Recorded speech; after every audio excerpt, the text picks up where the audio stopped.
প্রণাম বন্ধুরা, আমি কৌশিক। আজকে আপনাদের জন্য নিয়ে এসেছি একটা মন্দির, যে মন্দিরের নাম হচ্ছে মণি লক্ষ্মী মন্দির। এটা হচ্ছে একটা জৈনদের মন্দির, আর এটা অবস্থিত হচ্ছে আপনার দোরহাই, পাঞ্জাবে। তো একটি কাজের সূত্রে আমার এখানে আসা, আর সেখানে এসে এই মন্দিরটি আমি দেখতে পেলাম। আর এত সুন্দর একটি মন্দির, আশা করি আপনাদেরও দেখে খুবই ভালো লাগবে। তো চলুন আমার সাথে আপনারাও এই মন্দিরটি দর্শন করুন।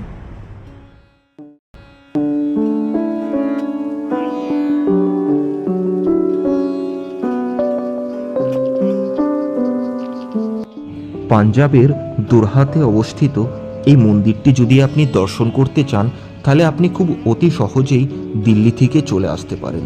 দিল্লি থেকে অমৃতসরের পথে একটি স্টেশন আসে, যেটি হচ্ছে লুধিয়ানা। এই লুধিয়ানা স্টেশনের 3 থেকে 4টি স্টেশন আগেই এই দোরহা স্টেশন পড়ে। আসলে এক্সপ্রেস ট্রেনগুলো লুধিয়ানাতে দাঁড়ায়, দোরহাতে কিন্তু দাঁড়ায় না। তাই আপনি লুধিয়ানাতে নেমে যে কোনো বাসে আপনার 45 মিনিট সময় লাগবে এই দোরহা স্টেশনে পৌঁছে যেতে। আপনি সেখানে নেমে এই মন্দিরটি অতি সহজেই দর্শন করতে পারবেন। এই মন্দিরটি একদম মেন রোডের ওপরেই অবস্থিত একটি মন্দির। এই মণিলক্ষ্মী মন্দিরটি হলো জৈন সম্প্রদায়ের একটি ভব্য মন্দির। এই মন্দিরটি স্থাপিত হয়েছে 2023 সালে। আপনি যদি এই মন্দিরের ভাস্কর্য এবং স্থাপত্য দেখতে চান, তাহলে অবশ্যই আপনাকে এই মন্দিরটি দর্শন করতে হবে। কোনো জিনিস ভিডিওতে দেখা এবং চোখের সামনে দেখার মধ্যে অনেক পার্থক্য আছে।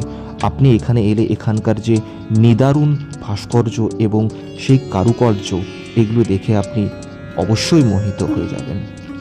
এই মন্দির প্রাঙ্গণটি অনেকটাই বড় জায়গা জুড়ে অবস্থিত হয়ে আছে। তার মধ্যে এই যে মণিলক্ষ্মী মন্দিরটি, এটি হচ্ছে মূল মন্দির, যেটা আপনারা এখন দর্শন করছেন। এখানে এই মণিলক্ষ্মী মন্দিরটির ছাড়াও আরেকটি মন্দির রয়েছে এই মন্দির প্রাঙ্গণে, যেটা হচ্ছে পদ্মাবতী দেবীর মন্দির। আপনারা সেটাও কিন্তু দর্শন করতে পারেন এখানে যখন আপনারা ঘুরতে আসবেন। এই হচ্ছে সেই মন্দির। এখন কিছুক্ষণ আপনারা মন্দিরের ভেতরের যে স্থাপত্য এবং যে কারুকার্যগুলো, সেগুলো একটু উপভোগ করুন। দেখুন কি দারুণ সেই হাতের কাজ, এবং পুরো মন্দিরটা যেন একদম ভব্য রূপে জেগে উঠেছে এই কাজের জন্য। আপনারা এখন দেখতে পাচ্ছেন মণিলক্ষ্মী ধামের যে মূল মন্দির, তার সামনে এই তুলসী গাছটি কত সুন্দর করে স্থাপিত করা রয়েছে, যেটি এর রূপ আরও বাড়িয়ে তুলেছে।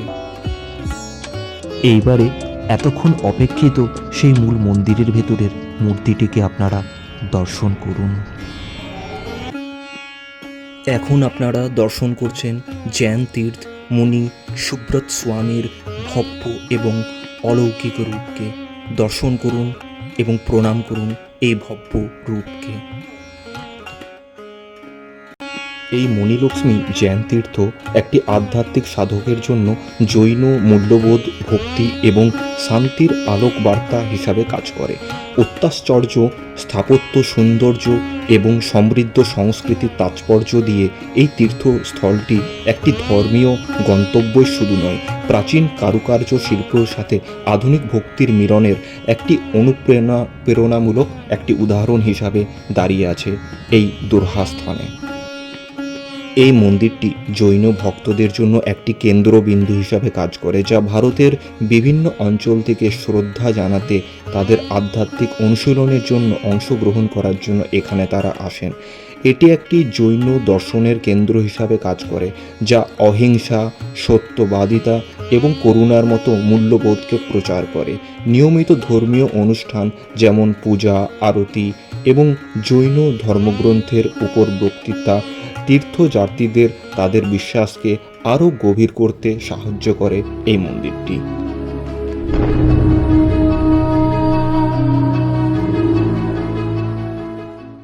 বন্ধুরা, ভিডিওটি আজ এখানেই সমাপ্ত করলাম।